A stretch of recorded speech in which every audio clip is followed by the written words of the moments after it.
ॐ विश्वं दर्पणदृश्यमाननगरी तुल्यन्निजान्तर्गतं पश्यन्नात्मनि मायया बहिरिवोद्भूतं यथा निद्रया यस्साक्षात् कुरुते प्रबोधसमये स्वात्मानमेवाद्वयं तस्मै श्रीगुरुमूर्तये नमः इदं श्रीदक्षिणामूर्तये बीजस्यान्तरिवाङ्कुरो जगदिदं प्राङ्निर्विकल्पं पुनः मायाकल्पितदेशकालकलना वैचित्रचित्रीकृतं मायावीव विजृम्भयत्यपि महायोगीव यस्वेच्छया तस्मै श्रीगुरुमूर्तये नमः इदं श्रीदक्षिणामूर्तये तस्मै श्रीगुरुमूर्तये नमः इदं श्रीदक्षिणामूर्तये।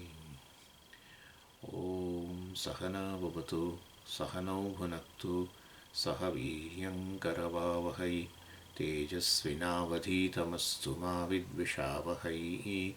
ॐ शान्तिः शान्तिः शान्तिः। सदाशिवसमारम्भां शङ्कराचार्यमध्यमाम् अस्मदाचार्यपर्यन्तां वन्दे गुरुपरम्पराम्। ॐ पार्थाय प्रतिबोधितां भगवता नारायणेन स्वयं व्यासेन ग्रथितां पुराणमुनिना मध्ये महाभारतम् अद्वैतामृतवर्षिणीं भगवतीम् अष्टादशाध्यायिनीम् अम्ब त्वामनुसन्दधामि भगवद्गीते भवद्वेषिणीम्। यं ब्रह्मा वरुणेन्द्ररुद्रमरुतः स्तुन्वन्ति दिव्यैस्तवैः वेदैः साङ्गपदक्रमोपनिषदैः गायन्ति यं सामगाः। ध्यानावस्थिततन्मृतेन मनसा पश्यन्ति यं योगिनः यस्यान्तं न विदुःसुरासुरगणाः। देवाय तस्मै नमः देवाय तस्मै। એટલે આપણે આ 7મા અધ્યાયની સમરી જોઈ રહ્યા હતા અને એમાં મેં કહ્યું પ્રમાણે ત્યાં પહેલા 6 અધ્યાયની અંદર એક પ્રકારનો વિષય અને હવે આ 7 થી 12 એ જે બીજો 6 અધ્યાયનો સમૂહ છે એની અંદર વિષય જુદો. પહેલા 6 અધ્યાયની અંદર શું વિષય હતો? જીવનું સ્વરૂપ, જીવ કોણ છે, હું કોણ છું, હું આત્મા છું, સચ્ચિદાનંદ છું, અકર્તા ભોગતા. એ બીજા અધ્યાયમાં ભગવાને એની ચર્ચા કરી. ત્રીજા અધ્યાયમાં કર્મયોગની પણ વાત કરી, બીજા અધ્યાયમાં પણ કરી. એટલે કર્મયોગ એ બીજો ટોપિક આ 6 અધ્યાયની અંદર. અને જીવના પુરુષાર્થની પણ ભગવાને વાત કરી આ 6 અધ્યાયની અંદર. આ નિધિધ્યાસન વગેરે કરવું જોઈએ, પુરુષાર્થ જ છે. નહીં તો આ જ્ઞાન જે છે એ વાસ્તવની અંદર એને તમે આત્મસાત ન કરી શકો. આત્મસાત ન થાય એટલે આપણને જ્ઞાન ઇમ્પ્રેક્ટિકલ લાગે. પરંતુ વાસ્તવની અંદર જે પુરુષાર્થ છે, આત્મધ્યાન વગેરે નિધિધ્યાસન, એ પુરુષાર્થ છે, એ કરવો જોઈએ.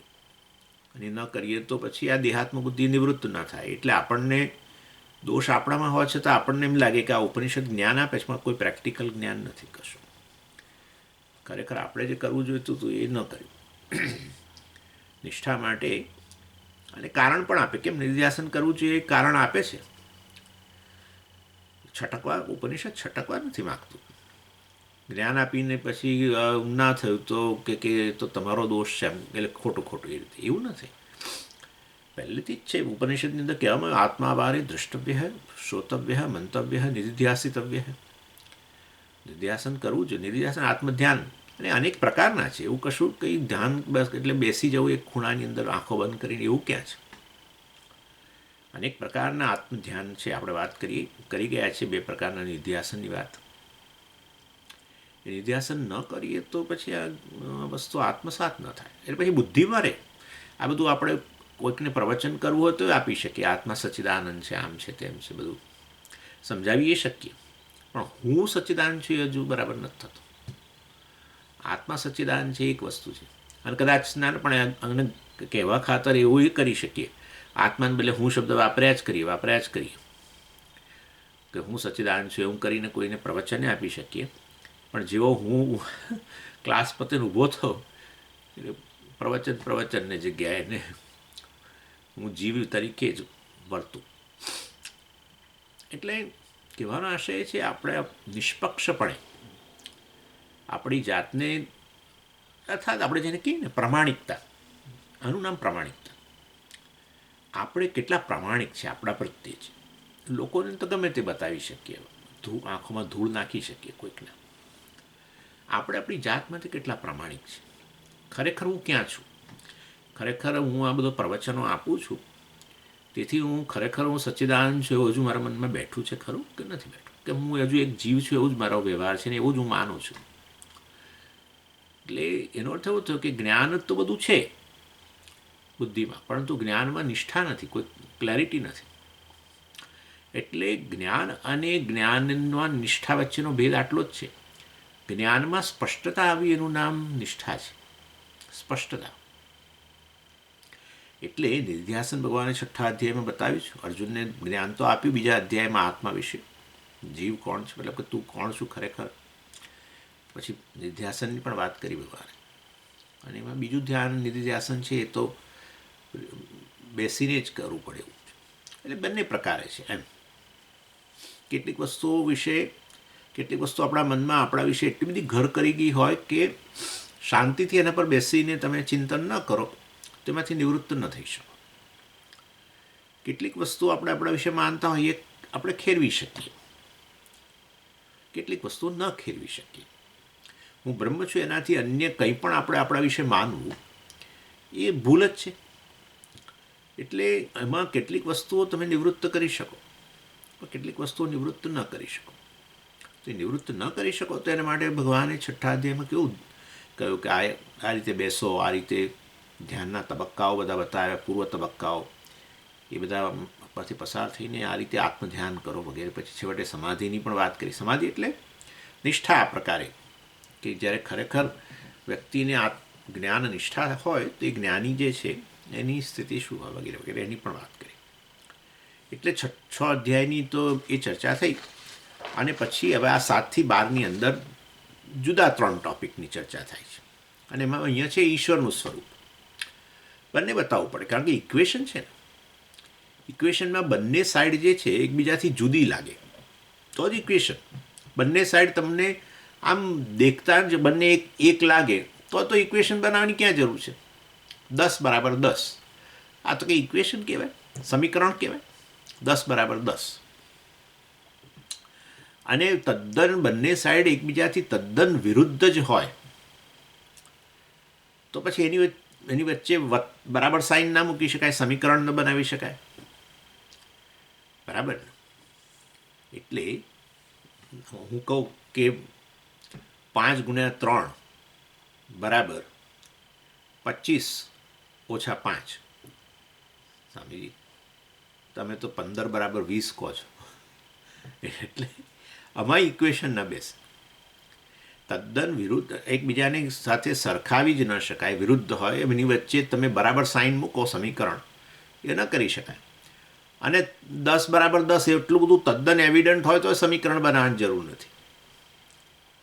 પરંતુ હોય બંને એક સાઈડ એક સરખી જ હોય પણ તમને હજુ બરાબર રેકગ્નાઇઝ ના થયું, તમને ખ્યાલ ના આવતો હોય ત્યારે સમીકરણ મુકાય.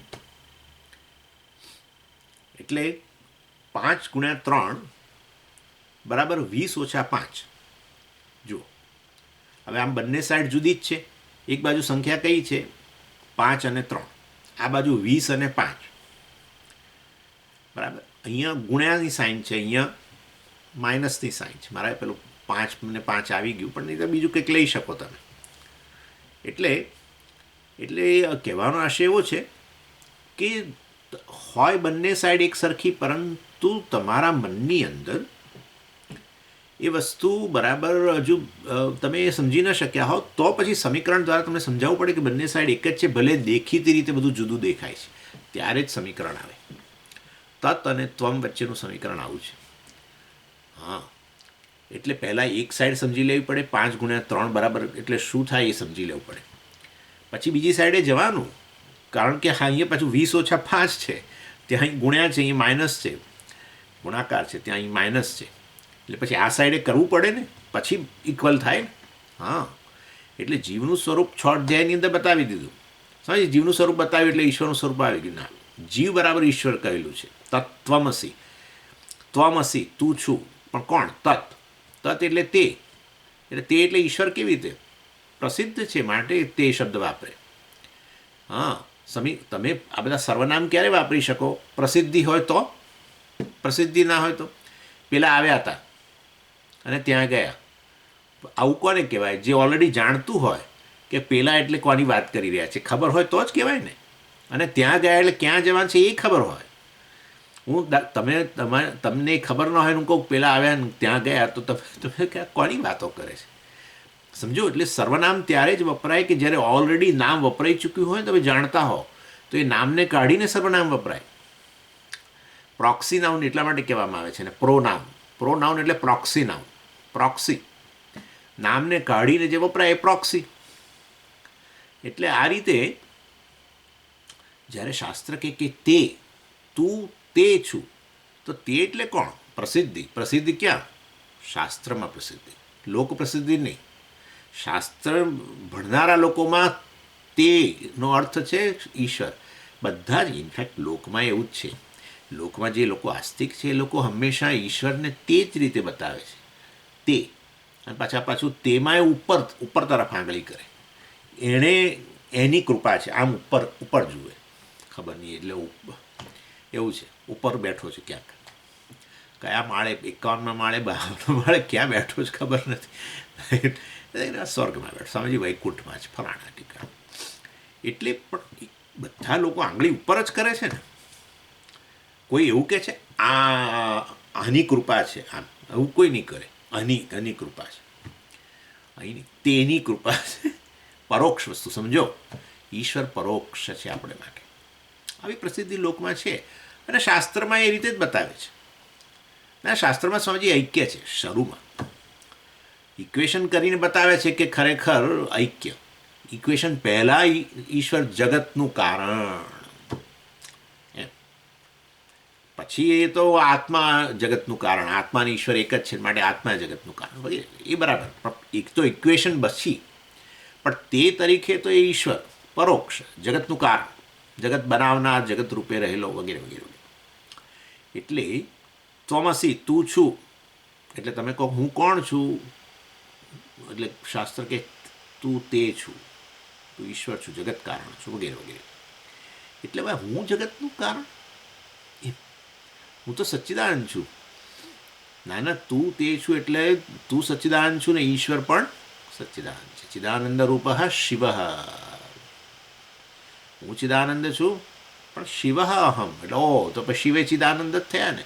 હું શિવ છું ને હું ચિદાનંદ છું, તો પછી શિવ ચિદાનંદ જ થઈ ગયા ને. આ રીતે. એટલે આ વસ્તુ, એટલે બંને સાઈડનું એનાલિસિસ કરવું પડે. કારણ કે વિરુદ્ધ જણાય છે. હું અલ્પજ્ઞ અલ્પશક્તિમાન જણાવું છું, એટલે હું અલ્પજ્ઞ અલ્પશક્તિમાન ભલે રહ્યો ઉપાધિની દ્રષ્ટિએ, પણ ખરેખર સચ્ચિદાનંદ છું. એ મારું સાચું સ્વરૂપ છે. હું અલ્પ નથી જ. અલ્પ ઉપાધિ છે એમાં આત્મભાવ કરવાને કારણે હું અલ્પ કહું છું, ખરેખર અલ્પ છું જ નહીં એમ. એટલે આ ક્લિયર કરી દીધું 6 અધ્યાયમાં. અને પછી હવે 6 અધ્યાયમાં ઈશ્વરનું સ્વરૂપ નહીં એ બતાવશે કે ઈશ્વર ખરેખર વાસ્તવમાં સચ્ચિદાનંદ છે. એટલે જ્ઞાન વિજ્ઞાન 7મો અધ્યાય. ઈશ્વરનું જ્ઞાન એટલે કે ઈશ્વર તો વાસ્તવમાં જગત રૂપે પણ રહેલો જ છે. બરાબર છે.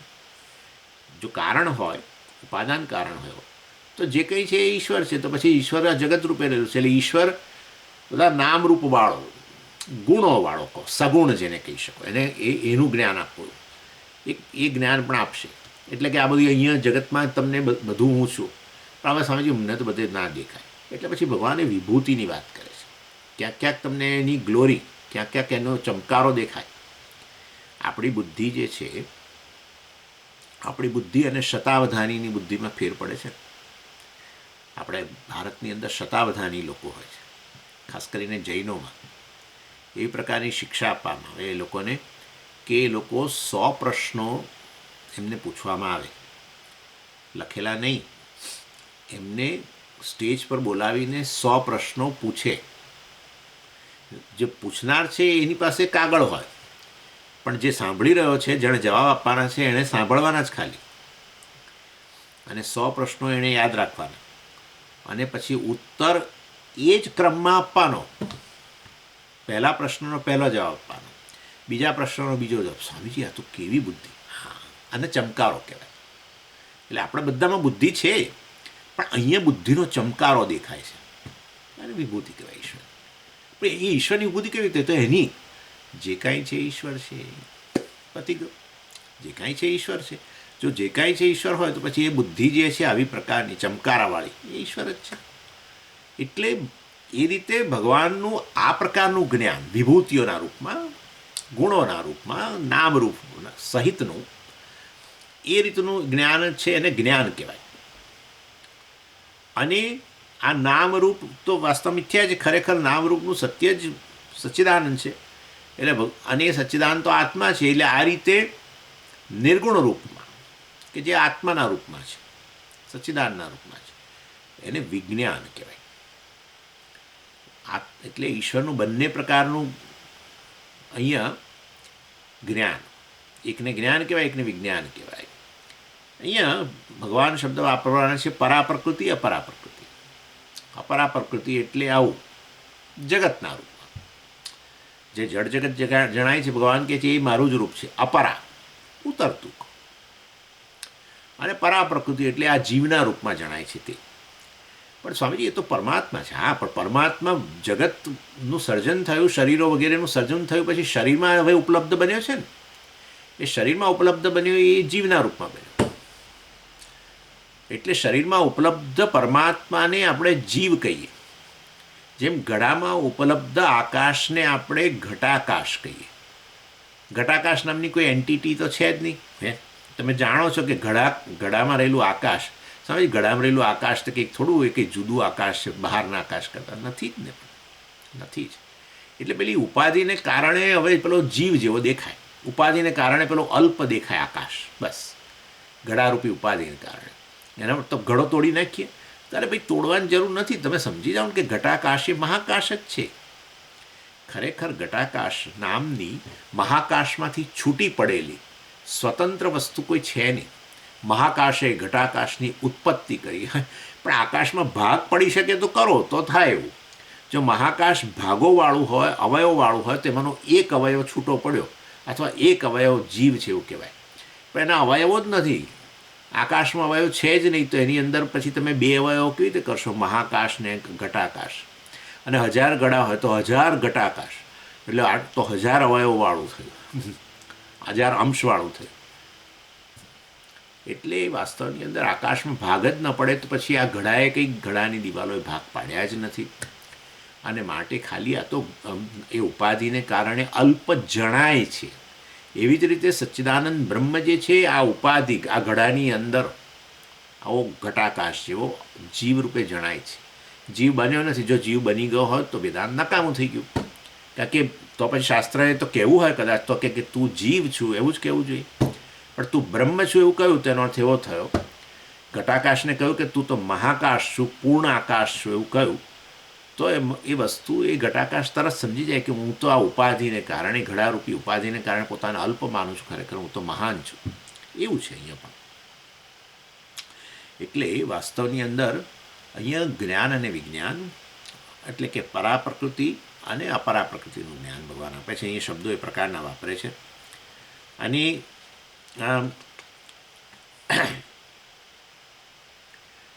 બીજો ટૉપિક છે આ 7 થી 12ની વચ્ચે, એ છે ઉપાસના.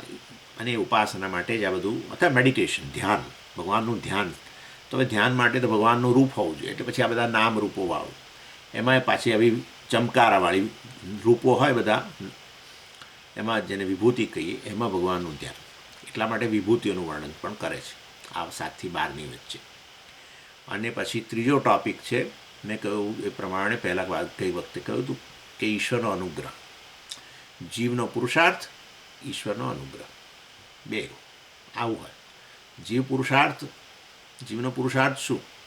ઈશ્વરની શરણાગતિ. ઈશ્વર એની અનેક પ્રકારની આપણી ધાર્મિક પ્રવૃત્તિઓ દ્વારા જે છે, અને બીજું પણ ખરું, પણ ચાલો એ તો જવા દઈએ. પણ આ વસ્તુ ભક્તિ, જાણે તમે કહો ભક્તિ, એટલે ભક્તિની વાતે ભગવાન કરે છે. 7મા અધ્યાયમાં કરે છે, અને પછી 9મા 10મામાં થોડુંક કરે છે, 9મા અધ્યાયમાં કરે છે, અને પછી 12મા અધ્યાયમાં તો ઉપાસનાની જ વાત છે. ભક્તિ યોગ જે છે એ તો ઉપાસના જ છે. એટલે આપણો અહીંયા જીવનો પુરુષાર્થ જે છે તો ભક્તિના રૂપમાં છે, અને એટલે એ તો જાણે બરાબર છે, પરંતુ એને કારણે ઈશ્વરનો અનુગ્રહ જે છે એટલે ઈશ્વરના અનુગ્રહ જે છે એની પણ અહીં વાત કરવામાં છે. આમ 3 ટોપિક થયા. ઈશ્વરનું સ્વરૂપ શું છે તે, પરાપરા પ્રકૃતિના રૂપમાં ભગવાન કહેશે એ 7 થી 12ની વચ્ચે. પછી બીજું છે આ ઉપાસના, એના માટે વિભૂતિઓનું વર્ણન કરશે, અને ત્રીજું જે મેં કહ્યું પ્રમાણે ઈશ્વરનો અનુગ્રહ. આ 3 ટોપિકની ચર્ચા અહીંયા છે.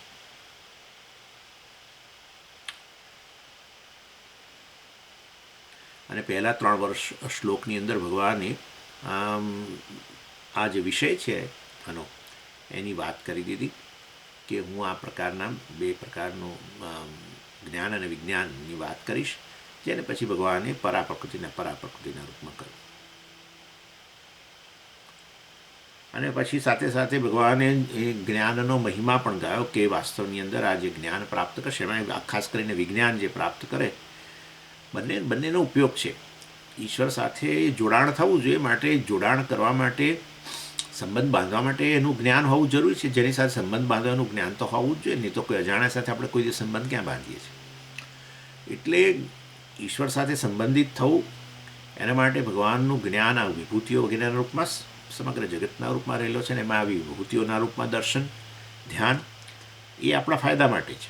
અને પછી વિજ્ઞાન એ છેવટે આપણા ફાયદા માટે, અર્થાત હું જ ઈશ્વર છું, હું બ્રહ્મ છું, એ પ્રકારે એ વ્યક્તિને મુક્ત કરે. બંને મુક્તિ જ છે ખરેખર તો. પેલું મુક્ત કરે તમને, પેલું એટલે શું સમજી, ઈશ્વરનું જ્ઞાને મુક્ત કરે. ઈશ્વરનો આ પ્રકારે જુદી જુદી વિભૂતિઓના રૂપમાં તમે જુઓ તો પછી આ રાગદ્વેષ બહુ ન રહે. જે તે રૂપ આપણને ગમતું ના હોય તો આપણે જાણીએ છીએ કે ભાઈ એ જ ઈશ્વરના બધા રૂપો છે, અને એ દ્રષ્ટિએ પ્રબળ રાગદ્વેષ ન રહે. આપણને અમુક રૂપ સાથે ફાવતું ના હોય, અથવા અમુક વસ્તુ આપણને અનુકૂળ ન હોય તો દૂર રહીએ, પણ દ્વેષ ન રહે, જુગુપ્સા ન રહે. કારણ કે બધું એક જ ઈશ્વરના બધા રૂપો છે. જેટલું એ બધું ઈશ્વરના જ રૂપ હોય તો સમય બધી વસ્તુનું તો ગળે વળગાડવું, ને બધું વિષ હોય તો પી જવું જોઈએ, કારણ કે વિષ એ ભગવાનનું રૂપ છે, એવું નહીં.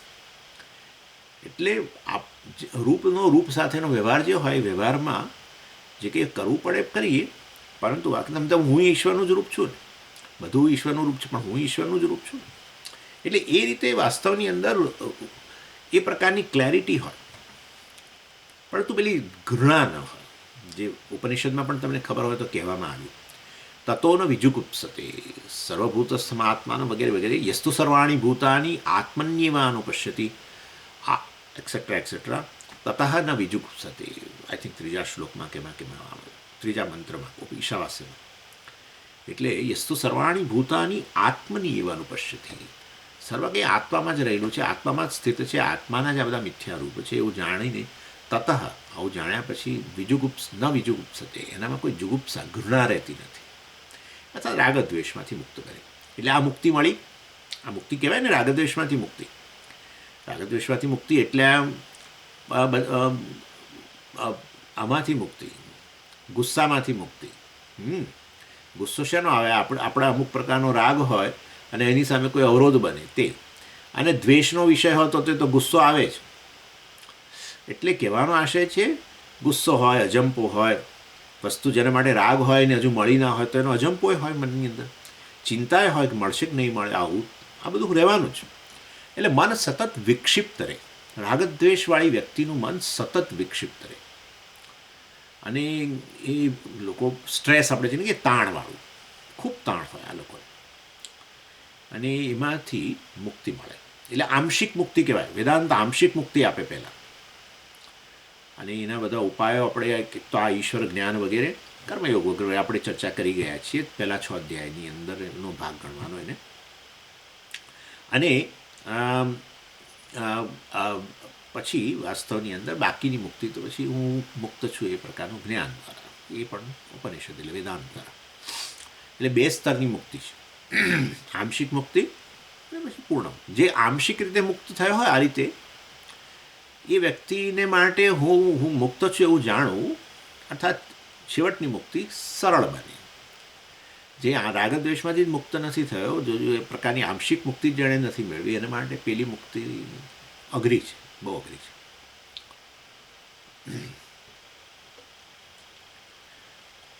અને પછી 4 થી 12 શ્લોકની અંદર ભગવાને એનો આ અધ્યાયનો મુખ્ય વિષય જે મેં તમને કહ્યું, ઈશ્વરનું સ્વરૂપ, એની ચર્ચા કરી. અને એમાં મેં તમને કહ્યું પરાપ્રકૃતિમાં ખાસ કરીને પરાપ્રકૃતિ એટલે જે વસ્તુ તો જગતના રૂપમાં જે જળ છે, ભગવાન કહે છે એ પણ મારું રૂપ છે. અને પરાપ્રકૃતિ એટલે કે અહીંયા જીવ અને જગત, પરાપ્રકૃતિ અને પરાપ્રકૃતિ બંને અનાદિ છે, બંને મારા રૂપ છે. અપારા પ્રકૃતિ મિથ્યા છે અને આ જીવપણું પણ મિથ્યા છે. બંનેનું અધિષ્ઠાન જે છે બ્રહ્મ, એ જ સત્ય છે. એ રીતે એ પણ આપણે ચર્ચા કરી. અને એના પરથી એક વસ્તુ નક્કી થઈ ગઈ કે જો આ રીતે વાસ્તવમાં જીવ અને જગત બંને જો મારી જ અભિવ્યક્તિ હોય, જે ભગવાને કહ્યું એ પ્રમાણે, તો પછી જગત ભગવાનથી અભિન્ન થઈ ગયું ને. અને એટલે કે ભગવાન જ જગતના રૂપની અંદર જણાઈ રહ્યું છે. એમ કરીને ભગવાને પેલું વિભૂતિઓનું જે વર્ણન થવાનું છે એનો અહીંયા જાણે કે એક ભૂમિકા બાંધી દીધી.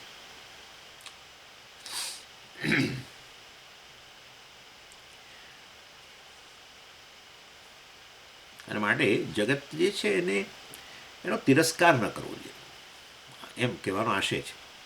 કારણ કે એ ખરેખર ઈશ્વરનો અવતાર જ છે. આ રામચંદ્રજી અને કૃષ્ણ વગેરે અવતાર છે એ તો હવે એક મનુષ્યના રૂપા, પણ અને એ અવતાર જે છે હવે એનો અનુભવ તો જે તે કાળે જેને થયો તે થયો.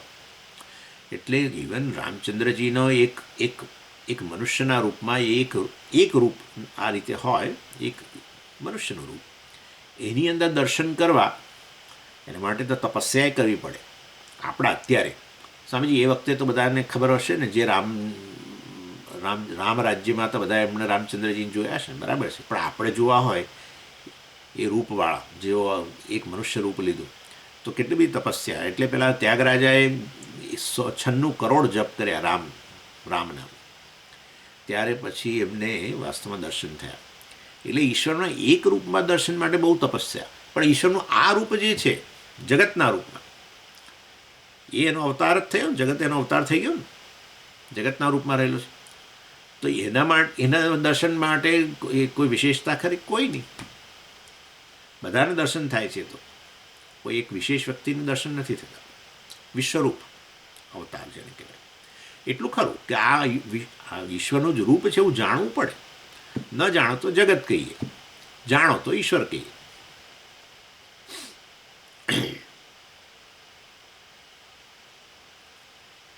અને એ વસ્તુ પછી ભગવાને શરૂ કરી, ચર્ચા કરી. 8મા શ્લોકમાં કહ્યું, રસોહમ અપ્સુ કૌંતેય પ્રભાસ્મિ શશિ સૂર્યયોઃ પ્રણવ સર્વ વેદેશુ શબ્દખ્યે પૌરુષમ નૃષુ. અર્થાત રસો અહમ રસઃ અપ્સુ, હું જ આ જે બેઝિક ટેસ્ટ કહી શકીએ, મૂળ સ્વાદ, જેમાંથી બધા સ્વાદ આવે એની એ છે, અને કહેવાય રસ. એ ક્યાં રહેલો છે? જળમાં. એટલા માટે કેટલાક લોકોની જીભ સુકાઈ જતી હોય છે કોઈ કારણસર, કેન્સરને કારણે, કે પછી સર્જરી કરે ને તે પછી જીભ સુકાઈ જાય, લાળ વગેરે કશું આવે નહીં, તો એ લોકોને કોઈ સ્વાદ ના આવે. એકવાર જીભ સુકાઈ જાય એવું કહે છે, પછી કોઈ સ્વાદ ના આવે. એટલે મૂળ રસ જે છે એ જ ન રહ્યો, પછી બીજા સ્વાદ ના આવે. એટલે રસો અહમ, અહીંયા રસનો અર્થ કોઈ સ્પેસિફિક ગળ્યો રસ કે એવું, ગળ્યો સ્વાદ એવું નહીં. મૂળભૂત રસ જે જળનો ગુણ છે, સ્વાદ, એ વાસ્તવની અંદર ભગવાન કહે છે હું છું. એટલે જે અત્યારે આપણે કંઈક ખાઈએ પીએ છીએ ને આપણને જે સ્વાદ આવે છે, એની પાછળ ઈશ્વર જ આ વિભૂતિના રૂપમાં, મૂળ રસના રૂપમાં અપ્સુ એટલે જળ, એટલે જળમાં જે સ્વાદ છે, મૂળ સ્વાદ, મૂળ રસ, એ ભગવાન કહે છે હું છું. પ્રભાસ્મિ શશિ સૂર્યયોઃ, ચંદ્ર સૂર્ય જે છે બીજું ગણી લેવાનું. ચંદ્ર સૂર્ય હોય, તારા હોય, કે અગ્નિ હોય, કે પછી આપણા વીજળી વગેરે હોય, આ બધામાં જે પ્રકાશ પ્રભા, ભગવાન કહે છે હું છું. સર્વવેદેશુ પ્રણવ, સર્વવેદનો જે સારભૂત વસ્તુ છે, ભગવાન એ મુખ્ય વિભૂતિની વાત કરે છે. સર્વવેદનો જે સારરૂપ ઓમકાર જે છે, ભગવાન કહે છે હું છું. આ પ્રણવ શબ્દ ઋગ્વેદની અંદર, છાંદોગ્ય સામવેદની અંદર એ જ ઓમકારને ઉદ્ગીત કહેવામાં આવ્યો. પ્રણવ કે ઓમકાર શબ્દ એ ઋગ્વેદ અને યજુર્વેદમાં વપરાય છે. સામવેદની અંદર ઓમકારને ઉદ્ગીત કહેવામાં આવે છે. એની પ્રણવ સર્વવેદેશુ, સર્વવેદોની અંદર હું પ્રણવ છું અર્થાત ઓમકાર છું. શબ્દ ખે, આકાશની અંદર જે શબ્દ છે, શબ્દ એનો ગુણ છે, એ હું છું. અને પૌરુષમ નૃષુ, આ મનુષ્યો જે છે, મનુષ્યની અંદર જે પણ પ્રકારની શક્તિ છે, ઈશ્વર એમનામાં ઈચ્છા શક્તિ છે, ક્રિયા શક્તિ છે, જ્ઞાન શક્તિ છે, ભગવાન કહે છે એને પૌરુષ કહે છે ભગવાન, જેના કારણે પુરુષાર્થ કરી શકીએ છીએ આપણે, એ આ ઈચ્છા ક્રિયા અને જ્ઞાન શક્તિને કારણે. એટલે વાસ્તવની અંદર આ મનુષ્યની અંદર જે આ પ્રકારનો શક્તિ રહેલી છે, જેને કારણે પુરુષાર્થ કરી શકીએ, એ હું છું. આમ કરીને ભગવાને શરૂ કરી, એ પહેલાં બધું કહી દીધું 4 થી 12 શ્લોકની વચ્ચે, કે 8મા શ્લોકની અંદર કહ્યું. એટલે 4 થી 12માં ભગવાને આ મુખ્ય વર્ણન કર્યું કે ખરેખર આ જગત એ મારો અવતાર જ છે, હું જ આ જગતના રૂપમાં જણાવું છું. મિથ્યા રૂપ. તો પેલો મનુષ્યના રૂપમાં ભગવાન આવેલા મિથ્યા રૂપ જ કહેવાય ને. ખરેખર મનુષ્ય બન્યા હોય તો પછી એમના કર્મો હોવા જોઈએ, એવી પ્રકારનું દેહ ધારણ કર્યો હોય તો, અને ખરેખર એમને પછી એ પ્રારબ્ધ ભોગવવા માટે ખરેખર એમના પુણ્ય પાપ હોવા જોઈએ, ખરેખર સુખ દુઃખ થવા જોઈએ, તો પછી ભાઈ તો જીવ જ થઈ ગયા. તો પછી સ્વામીજી ભગવાને આવો અવતાર લીધો તો ભગવાનના કર્મો હતા, તો ભગવાન કરતા છે ને, એ કરતા તરીકે એમણે આ બધા કર્મોનું ફળ ભોગવવા માટે એમને આવું શરીર મેળવવું પડે. તો ભગવાન અસહાય થઈ ગયું ને, જેમ આપણે અસહાય છીએ ને, દેહ આપણે ઈચ્છીએ કે ના ઈચ્છીએ જન્મ થાય, કારણ કે આપણા કર્મો છે, કર્મોના ભોગ માટે.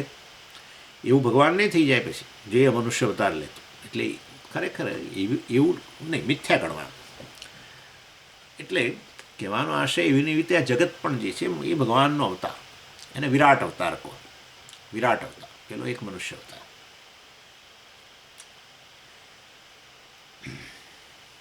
અને એ મેં તમને કહ્યું એ પ્રમાણે પરાપરા પ્રકૃતિનું મિશ્રણ. એટલે એ રીતે આ જગત જે છે, જેમાં જીવો સહિતનું જગત જે છે, એ પરાપરા પ્રકૃતિનું મિશ્રણ કહેવાય. અને એમાં સ્વામીજી જગત જે છે એને તમે પરાપરા પ્રકૃતિનું મિશ્રણ કહો છો, તો હમણાં તમે કહ્યું કે જગત તો અપરા પ્રકૃતિ અને આ જીવ જે છે એ પરા પ્રકૃતિ. હા, એટલે હું હવે જ્યારે જગત કહું કે જીવો સહિતનું, મતલબ જગત કહીએ ત્યારે બધા જીવો અંદર આવી ગયા ને, એ રીતે ગણો તો મિશ્રણ. તો પછી જીવ જે છે એ અનુભવ કરનારો, અને જગત જે છે અપરા પ્રકૃતિ જે છે એ અનુભવનો વિષય. એ રીતે એટલે અનુભવ કરનારો અને અનુભવનો વિષય, પરા પ્રકૃતિ અને અપરા પ્રકૃતિ, એ બધું એ મળીને બધું આ સમગ્ર જગત થઈ ગયું. અને એટલા માટે તમે જુઓ અહીંયા જે આ શરીર વગેરેમાં ઉપલબ્ધ છે એ જ વસ્તુ બહાર ઉપલબ્ધ છે. મેં કહ્યું હતું તમને, અધ્યાત્મ જે છે એટલે કે અહીંયા શરીરમાં જે ઉપલબ્ધ છે એ જ બહાર ઉપલબ્ધ છે. અહીંયા અગ્નિ તત્વ છે, મેં તમને એકવાર વાત કરી હતી આ વસ્તુ. અહીંયા અગ્નિ તત્વ છે, બહારે અગ્નિ છે. અહીંયા અમુક પ્રકારનું તાપમાન જે છે. અહીંયા પૃથ્વી તત્વ પેલા કેલ્શિયમને, આ ને તેને, આયર્નને એના રૂપમાં, અને બહાર પણ એ બધું પૃથ્વી તત્વના રૂપમાં. અહીંયા જે આપણે બીજા અમુક પ્રકારના શરીરમાં પ્રવાહીઓ છે, આપણું લોહી છે વગેરે, એ બધું જળનું સ્વરૂપ કહેવાય. એવી રીતે બહાર પણ જળ, અને એ રીતે અંદર અવકાશ રહેલું છે, અને પ્રાણ વગેરે આપણા વાયુ થઈ ગયું. એટલે અહીંયા જે પંચમહાભૂત અધ્યાત્મમાં છે એ જ અધિભૂતમાં છે, અને અહીંયા બહાર જે નિયમો લાગુ પડે છે એ અહીંયા જ લાગુ પડે છે. એટલે વાસ્તવની અંદર નિયમો પણ બધા, એટલે તમે વિચાર કરો, બહાર પણ તમે બે સ્થૂળ પદાર્થોને તમે એક સ્ક્રૂ વગેરે દ્વારા જોડી શકો, એવી રીતે અહીંયા પણ પેલા આપણા સ્થૂળ શરીરની અંદર હાડકાં વગેરેને જોડવા માટે આ લોકો સ્ક્રૂ વાપરે. એટલે જાણે કે સમગ્ર જગત છે બધા સામાન્ય નિયમોથી કામ કરે છે. એટલે આ રીતે, અને અધ્યાત્મની અંદર જીવની અંદર પણ તમે જો જુઓ આ રીતે પરાપ્રકૃતિમાં, એમાં પણ તમે જુઓ તો દાખલા તરીકે આપણે મનુષ્યની સાયકોલોજી હોય તો એક જ પ્રકારની, આમાં પછી ગમે તે જન્મે. એટલે મનુષ્ય હોય તો આ રીતે જ વર્તે. હાથી હોય તો આ રીતે વર્તે, સિંહ હોય તો આ રીતે વર્તે વગેરે. એટલા માટે સાયકોલોજીમાં અભ્યાસ થાય છે. એમાં કોઈ મુક્તાત્માની સાયકોલોજીનો અભ્યાસ નથી થતો, મનુષ્ય સાયકોલોજીનો અભ્યાસ. એટલે કે અમુક સાયકોલોજીના આપણા મન જે પ્રકારના નિયમોથી કામ કરે છે, નિયમો કોમન છે બધામાં, અમેરિકન હોય કે ઇન્ડિયન હોય કે ગમે તે હોય. એટલા માટે પછી સાયકાટ્રિસ્ટ બને વ્યક્તિ કોઈ પણ પેશન્ટને જોઈ શકે. અમેરિકન આવે તો એને પણ જો, હા, તેનો અર્થ કે એ વસ્તુ જે છે સાયકોલોજીમાં જેનો અભ્યાસ થાય છે એ સામાન્ય, અને જ ઓર્ડર કહેવાય.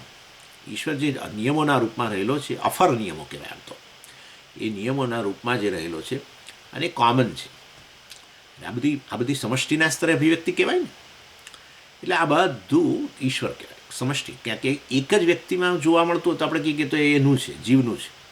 પણ એ બધે જોવા મળતું હોય, બધા મનુષ્યોમાં એક સરખું અમુક વસ્તુઓ, બધા હાથીઓમાં એક સરખું, અરે ઘણીવાર તો બધા જીવોમાં એક સરખું. એ પણ ધર્મ વગેરે છે. તમને કોઈ ઈજા કરે એ ન ગમે તો ગાયને પણ ન ગમે. દંડો લઈને તમે ગાય પાસે જાઓ તો ગાય ભાગે.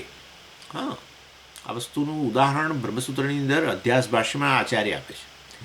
ચાલો, એનીવે, ઇન શોર્ટ કહેવાનો આશય છે કે નિયમો, ધર્મ, જેને ધર્મનો ઓર્ડર કહીએ, ધર્મનો નિયમ, એ વાસ્તવની અંદર પણ એક સરખો છે બધાની અંદર. અને એટલા માટે જ જે બહાર ઉપલબ્ધ છે અને અહીંયા અંદર ઉપલબ્ધ છે એની એકબીજા પર અસર એ થાય છે. સ્થૂળ પર તો અસર થાય જ.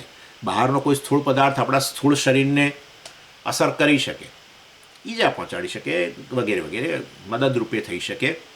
બહાર રહેલો જે સ્ક્રૂ છે એ અંદર સ્થૂળ શરીરમાં ફિટ કરી શકાય છે. કંઈક તકલીફ હોય, હાડકું ભાગી ગયું, આ તે વગેરે, લિગામેન્ટ્સ. એટલે કહેવાનો આશય એ સ્થૂળનું તો બરાબર છે કે આ સમજે આ બહાર સ્થૂળ જગત છે ત્યારે આ સ્થૂળ શરીર છે એટલે એકબીજાને અસર કરે, બરાબર છે. પરંતુ બહાર રહેલું સ્થૂળ જગત છે એ આપણા સૂક્ષ્મ જગતને પણ અસર કરે, એટલે કે અંતઃકરણ છે. એટલે સાયકાટ્રિસ્ટ હંમેશા કોઈ ગોળી આપે, સ્થૂળ પદાર્થ છે ને ગોળી, અસર ક્યાં કરે? મનને. મન ઠેકાણે ન હોય છે ને, કેટલાક લોકોને તકલીફ હોય બિચારાઓને, એટલે ભાઈ એ કર્મને કારણે કંઈક, તો એ લોકોને એ પ્રકારે આપવામાં આવે દવા. હવે આપો છો સ્થૂળ પદાર્થ, અસર થાય છે મન પર, સૂક્ષ્મ વસ્તુ પર. એનો અર્થ કે છેવટે આ સ્થૂળ સૂક્ષ્મ બધી વસ્તુઓ એક જ ઈશ્વરની આ બધી અભિવ્યક્તિ છે. એટલે કહેવાનો એટલે અવતાર, ઈશ્વરનો અવતાર સૂક્ષ્મ હોય તો સુખ. અને એટલા માટે માંડુક્ય ઉપનિષદની અંદર વ્યષ્ટિ, સૂક્ષ્મ શરીર અને સમષ્ટિ, આપણે હમણાં વેદાંત સારમાં જોઈ ગયા ને બધું, વ્યષ્ટિ સમષ્ટિ એક. સ્થૂળની દ્રષ્ટિએ ગણો કે સૂક્ષ્મ રીતે ગણો કે છેવટે કારણમાં જાઓ, કારણવસ્થામાં એક જ છે બધું, ઇન શોર્ટ.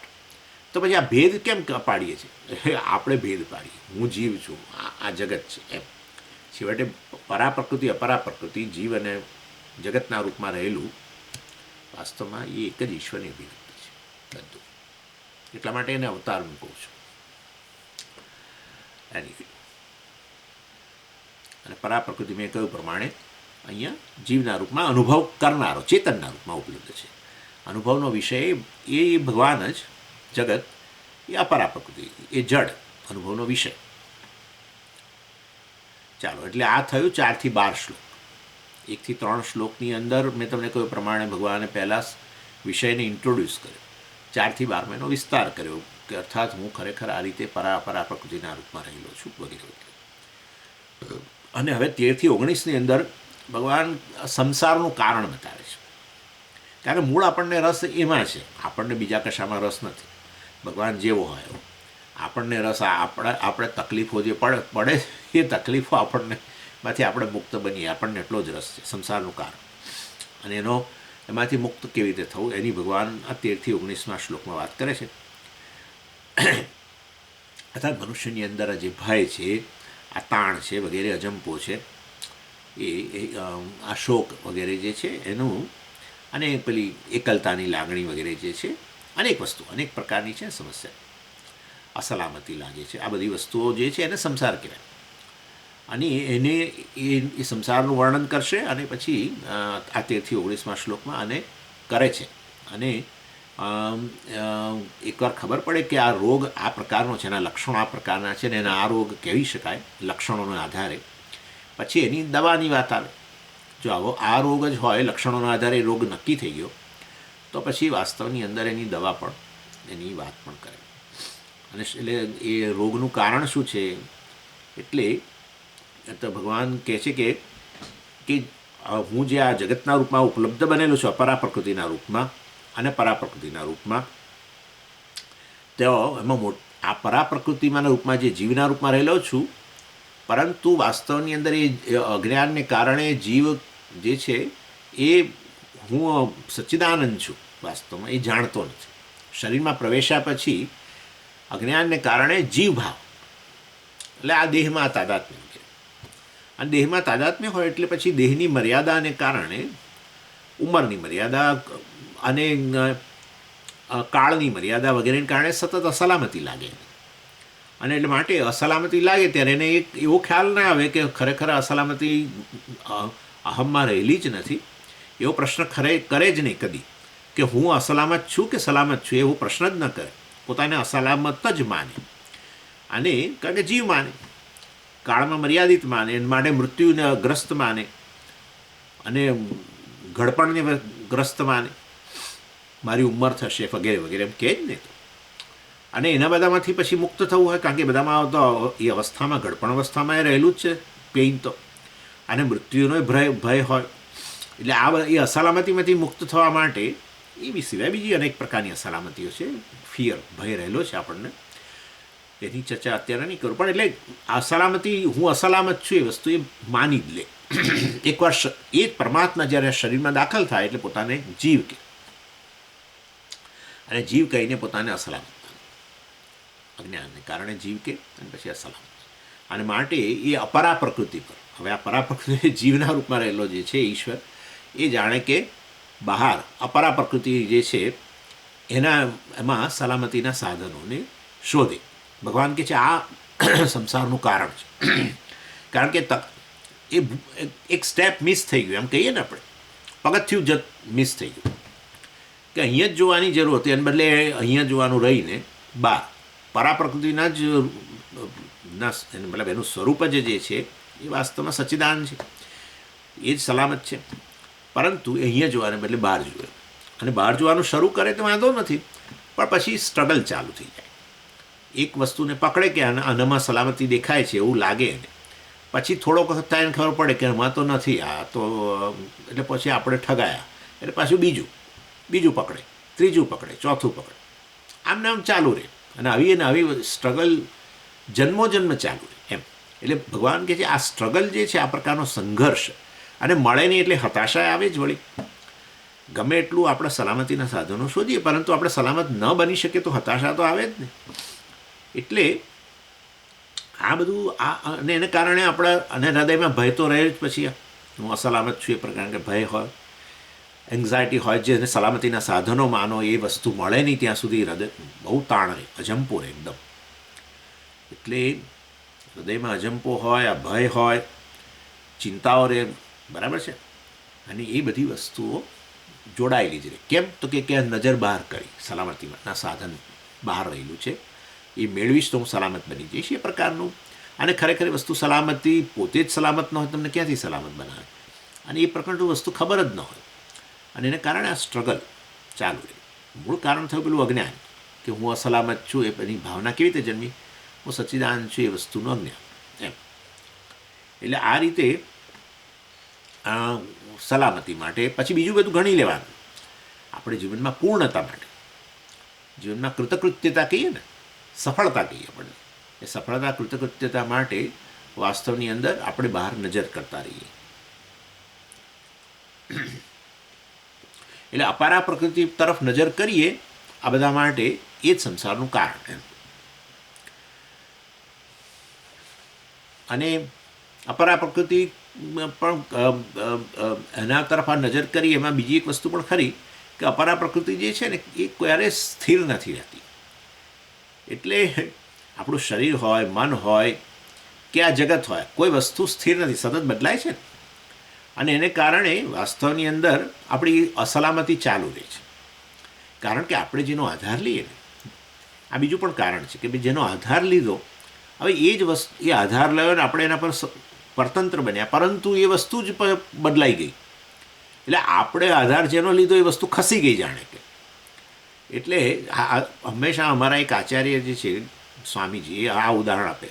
પેલી કાર્ડબોર્ડની ખુરશી હોય ને, એ પેલી બનાવે ને આ લોકો કાર્ડબોર્ડમાંથી, પૂઠાની, મતલબ કાર્ડબોર્ડ એટલે આપણું પૂઠાની ખુરશી બનાવો અને તમે કલર વગેરે કરો, બધા પેલા વુડન કલર્સ આવતા હોય છે, દેખાય જાણે કે આ લાકડાની ખુરશી, દેખાવામાં બહુ સરસ, પણ આપણને એમ કે ખરેખર આ સાચી ખુરશી છે ને આપણે એનો આધાર લેવા માગતા હોઈએ, બેસવા માગતા હોઈએ, અને બેસીએ તો શું દશા થાય, એના જેવું છે. એટલે કારણ કે એ વસ્તુ તકલાદી છે. એટલે અહીંયા કહેવાનો આશય છે, અપરા પ્રકૃતિ સતત બદલાયા કરે છે. એટલે અને અપરા પ્રકૃતિ સમજો કે આપણે કદાચ ન બદલાય તો પણ આપણો મૂળ બદલાઈ જતો હોય છે, આપણું મન બદલાય, શરીર બદલાય. એટલે હવે જે પેલો બંને વચ્ચે એક તાલમેલ ઊભો કરેલો, મારી વચ્ચે અને હું જીવ રૂપે અને આ જગત વચ્ચે જે એક તાલમેલ ઊભો કરેલો કે બસ હવે આવું આ સ્થિરતા આવી જાય તો પછી સલામતી લાગશે, પણ કશું સ્થિર રહેતું જ નથી. એટલે બહુ આપણે બધાનો અનુભવ છે, હું વર્ણન નહીં કરું કારણ કે કોઈકને ખરાબ લાગે એની અંદર, પરંતુ આપણો અનુભવ છે કે આપણે જેના પર આધાર લઈએ છીએ જગતની અંદર, એ વસ્તુ કઈ ઘડીએ જતી રહે છે ખબર નથી પડતી. જડ વસ્તુ હોય કે કોઈ ચેતન વ્યક્તિ, કોઈ પણનો આપણે આધાર લઈએ, વસ્તુ જતી રહે છે. એટલે જગત હંમેશા સતત બદલાતું રહે છે. અને માટે અપરા પ્રકૃતિનો સલામતી માટે કે પૂર્ણતા માટે, આનંદ વગેરે માટે આધાર લેવો, એ પહેલું મેં શું કારણ આપ્યું કે ખરેખર એમાં છે જ નહીં અને આપણે એમાં શોધ્યા કરીએ છીએ અને એ રીતે આપણે સંઘર્ષ ચાલુ રહે છે. બીજું મેં કહ્યું કે આ એનો સ્વભાવ છે, આ રીતે બદલાયા કરે છે. એટલે આપણે સંઘર્ષ કરીને કોઈક વસ્તુ મેળવી હોય અને આપણને લાગે કે એ વસ્તુ એ રહેશે ને હું રહીશ અને એ સ્થિરતામાં આપણને સલામતી દેખાશે, પરંતુ એવું જોવા નથી મળતું. આપણું મને પાછું બદલાઈ જતું હોય છે. એ જ મન જે વસ્તુમાંથી પહેલાં સલામતી શોધતું હતું, હવે એને અસલામતીનું કારણ માને છે. આવું બધું થયા જ કરે છે. કાં તો એ વસ્તુ બદલાય કે આપણું મન બદલાયું. એટલે ઇવન આપણે પહેલાં હું તમને વાત કરી ગયો છું કે આનંદ વગેરે માટે આપણે આધાર કોઈ વસ્તુને પકડીએ અને આપણો મૂડ બદલાઈ જાય છે પછી કે એમાં આપણને આવા આનંદ નથી દેખાતો, ફેંકી દઈએ સાઈડમાં, બીજું શોધો. એટલે આ રીતે આપણો આધાર જો અપરા પ્રકૃતિ પર હોય, સલામતી માટે હોય, કૃતકૃત્યતા માટે હોય, તો આપણે પછડાવાનું, જેમ પેલી ખુરશી પર બેસે વ્યક્તિ કેવો પછડાય, એવી રીતે આપણે પછડીએ. એટલે એ ભગવાન કહે છે સંસારનું કારણ આ છે કે અપરા પ્રકૃતિનો આધાર લેવો. અપરા પ્રકૃતિનો આધાર લેવાનો છે એ ઈશ્વરનું રૂપ જ છે ને, પણ એ શેના માટે આધાર લેવાનો છે ને શેના માટે નહીં એ વસ્તુ સ્પષ્ટ નથી હોતી, એને આપણે અવિવેક કહીએ છીએ. હા, એટલે શેના માટે આધાર લેવો? શરીર ટકાવવું હોય તો બહાર જગત પર જ આધાર રાખવો પડશે. સમજી, શરીર ટકાવવા માટે શેના પર આધાર રાખવાનો? પોતા પર આધાર રાખવાનો? કશું નહીં. શરીર ટકે છે આ બીજા વાયુથી ટકે છે, વાયુ બહારથી આવે છે. શરીર ટકે છે અમુક અગ્નિને કારણે, તાપમાન વગેરે હોય તો એ અગ્નિ એ જગત મહાભૂત છે. પછી જળ એ પણ બહારથી, બરાબર છે, તરસ લાગે તો બહારથી જ જળ આપણે પીવું પડે છે. કંઈ મારા પર આધારિત, પરા પ્રકૃતિ પર આધારિત થોડું છે. અને શરીરને ટકાવવા માટે અન્ન વગેરે જોઈએ, એ પણ બહારથી. એટલે એના માટે જગત પર આધાર રાખવો, શરીરને ટકાવવા એક વસ્તુ છે, પરંતુ અસલામતી વગેરે માટે, કૃતકૃત્યતા માટે, પૂર્ણતા માટે, આનંદ માટે જગત પર આધાર રાખવો એ સંસારનું કારણ છે. બસ એટલું. જગત નકામું નથી, પણ શેના માટે આધાર રાખવો, શેના માટે આધાર ન રાખવો એ વસ્તુ જોવાની છે.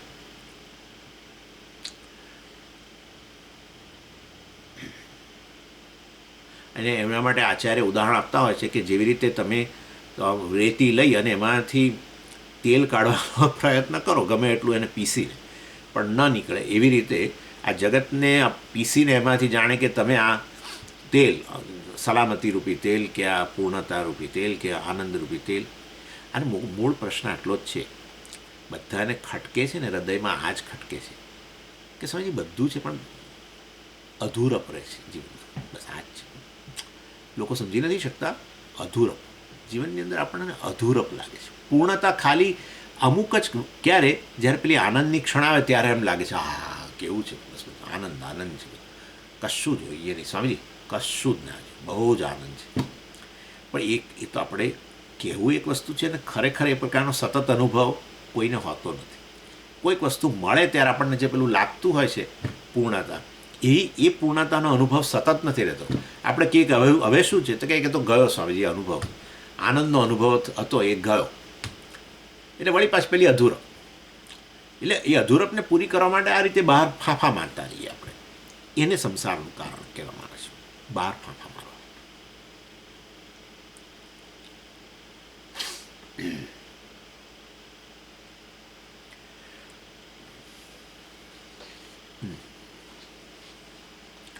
અને પછી ભગવાને આ પરાપ્રકૃતિની વાત કરતાં કહ્યું ત્રિભિર્ગુણમરૈ ભાવૈ સર્વ એ બી સર્વમિદમ જગત મોહિતમ નાભિજાનાતિ મામેભ્ય પરમ અવ્યયમ. પરાપ્રકૃતિ તરફ નજર કરવાની જરૂર હતી. વાસ્તવની અંદર મોહિત થઈ ગયેલો છે આ જીવ. અજ્ઞાનને કારણે મોહ ઉત્પન્ન થયો છે. મોહનો અર્થ શું ખબર છે? જે વસ્તુ જેમાં છે એમાં નહીં જાણીને જ્યાં નથી ત્યાં નજર કર્યા કરવી, એમના મોહ. એટલે સલામતી વગેરે તો પરાપ્રકૃતિનું જ સ્વરૂપ છે, જીવનું પોતાનું જ સ્વરૂપ છે, સચ્ચિદાનંદ છું. એ નહીં જાણીને બહાર જ્યાં નથી ત્યાં નજર કરવી, એમના મોહ. એટલે ભગવાન મોહિતમ શબ્દ વાપરે છે. મોહિતમ ન અભિજાનાતી, ખરેખર એ જાણતો નથી. શું? મામ એભ્ય પરમ અવ્યયમ. હું જે છું એભ્ય, આ બધું ગુણોથી બનેલું જગત જે છે, જે હું જ છું, અપારા પ્રકૃતિ રૂપે રહેલો છું, એનાથી ચડિયાતો અવ્યય, જેનો ક્યારેય વ્યય ન થાય, જે ક્યારેય બદલાય નહીં, જેનો ક્યારેય નાશ ન થાય, મૃત્યુ ન થાય, એ વાસ્તવની એવો હું જે પરાપ્રકૃતિના રૂપમાં રહેલો છું, એ આ જીવ વાસ્તવની અંદર જાણતો નથી. જીવે પોતાના સ્વરૂપ તરફ જ નજર કરવાની જરૂર છે, પરંતુ એ મોહિત થઈ ગયેલો છે અજ્ઞાનને કારણે, માટે ન અભિજાનાતી, એ વાસ્તવમાં જાણતો નથી. એટલે ત્રિભિર્ગુણમયૈ ભાવૈ એભિ સર્વમિદમ જગત. આ સમગ્ર જગત જે 3 ગુણોનું બનેલું છે આ પરાપ્રકૃતિનું, એ વાસ્તવની અંદર એમાં જ આ પ્રકારની દ્રષ્ટિ કરે છે સલામતી વગેરે માટે. એટલે એ જળ વસ્તુમાં ખરેખર એને આટલું આપણે જરૂર સમજી જ શકીએ છીએ કે આનંદ એ કોઈ જળ વસ્તુનો ગુણ છે જ નહીં. જ્યારે આનંદ આપણે કહીએ, કોઈ પણ આનંદનો અનુભવ કરનાર આપણે કોને કહીએ છીએ? ચેતન હોય એને જ કહીએ છીએ. આનંદ ઉત્પન્ન થાય તો આપણે હુંને જોડીએ છીએ, કોઈ વસ્તુને એની સાથે નથી જોડતા. હું આનંદમાં છું એવું જ કહીએ છીએ. એટલે કોઈ વસ્તુને જાણીએ ને, મનની અંદર જે વૃત્તિ ઉત્પન્ન થાય એમાં 2 પ્રકારની વૃત્તિ ઉત્પન્ન થાય છે. જો ઘડો વગેરેની વૃત્તિ ઉત્પન્ન થાય તો આપણે આ ઘડો છે એવું કહીએ હંમેશા. હું ઘડો છું કદી ના કહીએ. અને મતલબ જળ જગતને માટે આપણે આ શબ્દ વાપરીએ છીએ. અને સુખ વગેરે ઉત્પન્ન થાય તો તમે શું કહો છો? હું સુખી છું, હું આનંદમાં છું વગેરે. એટલે આ રીતે સુખ વગેરે તો એ આત્મા સાથે જતી વસ્તુ છે. પણ સમજી, દુઃખે આત્મા સાથે જ જાય છે. હું દુઃખી જ કહું છું. એ વસ્તુ મેં તમને સમજાવેલી છે. અને તમે કહેતા હો ને તમારામાં ધીરજ હોય તો ફરી તમને સમજાવું કે દુઃખ વગેરે ઉત્પન્ન થાય છે તો પેલા અજ્ઞાનને કારણે ઉત્પન્ન થાય છે. એ આપણો સ્વભાવ નથી. દુઃખમાંથી નિવૃત્ત થવા માટે પ્રયત્ન કરીએ છીએ. સુખ ઉત્પન્ન થાય તો એને દુઃખમાંથી દૂર ન થાય એવો પ્રયત્ન કરીએ છીએ. એટલે વાસ્તવની અંદર જે આપણું સ્વરૂપ હોય એની સાથે જ આપણે કમ્ફર્ટેબલ રહેતા હોઈએ છીએ. અને એટલા માટે દુઃખી વ્યક્તિ હોય ને એને તમે ક્યારે અભિનંદન નથી આપતા. હા, કેટલા વખતે તને દુઃખ મળ્યું, અત્યાર સુધી આ કયા કારણસર તને આ કયા પાપને કારણે તને સુખ મળ્યું તું મને ખબર નહીં, હવે દુઃખ મળ્યું તને, મને બહુ આનંદ છે, તું આનંદમાં છું ને હું આનંદ. આવું કોઈ દિવસ ના કહીએ. કોઈ દુઃખ ઉત્પન્ન થાય ત્યારે કોઈને અભિનંદન ના આપો, અને સુખ ઉત્પન્ન થાય તો કોઈને આશ્વાસન આપવા ના દોડો. કાર લઈને દોડ્યા મિત્રને ત્યાં, કેમ? અરે બિચારો સુખમાં આવી ગયો છે, હમણાં મારી જોડે વાત કરતાં કરતાં એટલો આનંદ હતો એને, એટલે મારે એને ત્યાં જવું પડશે આશ્વાસન આપવા. આવું કોઈ કરે? આવું જો કરે તો એને આપણે નોર્મલ વ્યક્તિ ના કહીએ. એટલે સુખ મળે તો આપણે એવું માનીએ જ કે આ નેચરલ છે, સ્વાભાવિક છે, એવું કહીએ, સ્વભાવગત છે. દુઃખ ઉત્પન્ન થાય તો કે ના, સ્વાભાવિક નથી, એને આપણે મદદ કરીએ, અથવા એને કહીએ કે તું આ કર એટલે એ દૂર થઈ જાય. અસ્વાભાવિક વસ્તુને દૂર કરવા પ્રયત્ન કરીએ. આ બધું આપણે આના માટે કોઈ શિક્ષણ નથી આપવું પડતું કોઈને. એટલે જે સ્વાભાવિક હોય એમાં એની સાથે એ હોય ત્યારે કોઈ ફરિયાદ નથી, આપણે આશ્વાસને ન આપીએ. માટે સુખ સ્વભાવ થઈ ગયો, સમજી ગયા? હું દુઃખી છું, હું સુખી છું, બે કહું છું સ્વામીજી. તો માટે તો હુંની સાથે તો દુઃખને જોડીએ છીએ. પરંતુ વાસ્તવની અંદર આ રીતે સમજવાનું છે. તમે સમજી, પણ દુઃખ આવે જ કેવી રીતે? મેં તમને કહ્યું ને, પોતાના વિશે અજ્ઞાનને કારણે, મર્યાદા વગેરેને કારણે, અને પોતાને કાળમાં મર્યાદિત મૃત્યુગ્રસ્ત આ તે ફલાણું ઢીકણું આ બધી વસ્તુને કારણે, શરીર સાથે વગેરેના તાદાત્મ્યને કારણે, મનના તાદાત્મ્યને કારણે, મનમાં આવા કંઈક પણ ઉત્પન્ન થાય તો વાસ્તવની અંદર એ પોતાને અહમ સાથે તાદાત્મ્ય કરીને પછી દુઃખી થતો હોય છે. એટલે એ તો અજ્ઞાનને કારણે છે. અજ્ઞાન નિવૃત્ત થાય તો પોતાના સ્વરૂપને જાણે તો ખબર પડે કે હું તો બ્રહ્મ છું, પૂર્ણ છું. એટલે એના માટે જગત પર આધાર રાખવો એ ભગવાન કહે છે તો મોહને કારણ કરે છે એમ. અને પછી 14મા શ્લોકની અંદર ભગવાને કહ્યું, દૈવી હેષા ગુણમયી મમ માયા દુરત્યા મામે વયે પ્રપદ્યંતે માયામેતામ તરંતી તે. એટલે ભગવાન કહે છે તો કરું શું?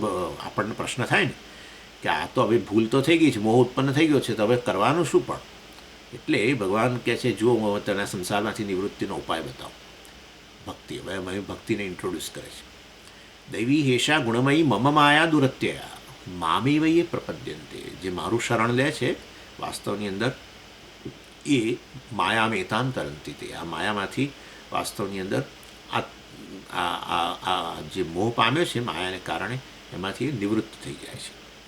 એટલે ભગવાન પહેલાં લાઈનમાં કહે છે મમ માયા દુરત્યા, મારી માયાને તરવી મુશ્કેલ છે.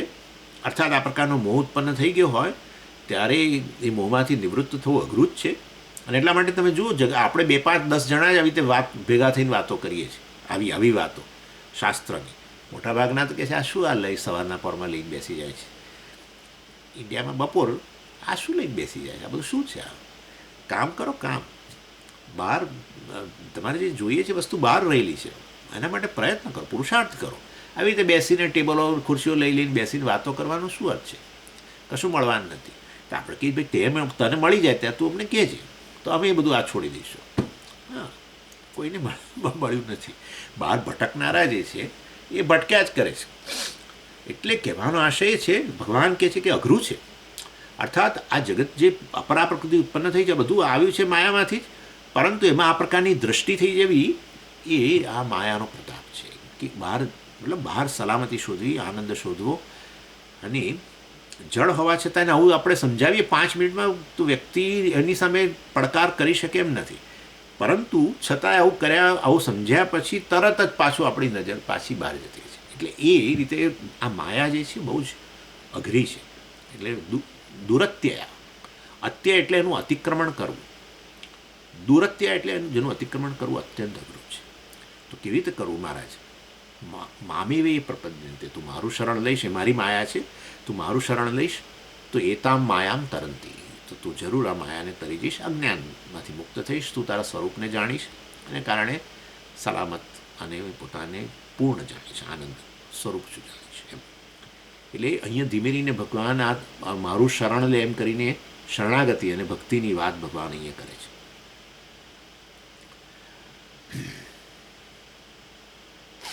ચાલો એની ચર્ચા જે છે એ ટોપિકની ચર્ચા આપણે આવતી વખતે કરીશું. ઓમ પૂર્ણમદ પૂર્ણમિદમ પૂર્ણાત પૂર્ણમુદચ્યતે પૂર્ણસ્ય પૂર્ણમાદાય પૂર્ણમેવાવશિષ્યતે. ઓમ શાંતિ શાંતિ શાંતિ. હરિ ઓમ શ્રી ગુરુભ્યો નમઃ. હરિ ઓમ.